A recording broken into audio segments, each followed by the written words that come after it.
And now to part of our in-depth coverage of the state's school bus seatbelt program. The Austin Independent School District is one of the lucky few that receive state funding to pay for lap shoulder belts on new buses it purchases. Our political reporter Josh Hinkle investigated the launch of the program 2 years ago and looks at its success at AISD. Each morning, the Austin Independent School District deploys a fleet of buses nearly 500 strong. But over the last year, students on 21 of those buses noticed something different. Seatbelts over their laps and shoulders. I just think if there was ever an incident where the bus went out of control or in an accident.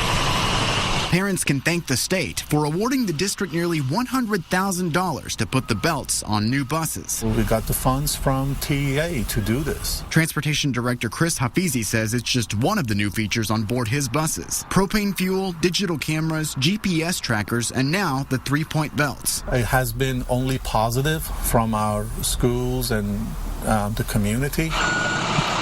Some school transportation officials across the state have shown concern for bus drivers dealing with the belts. Distractions, making sure a child is strapped in.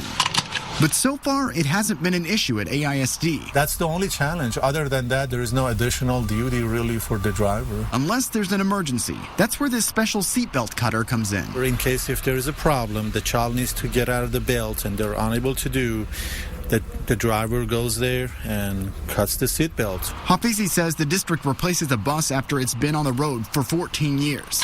And while the state money is currently dry, he plans to find other funding and continue adding belts to buses. Safety comes first. We want our students to use the seatbelts.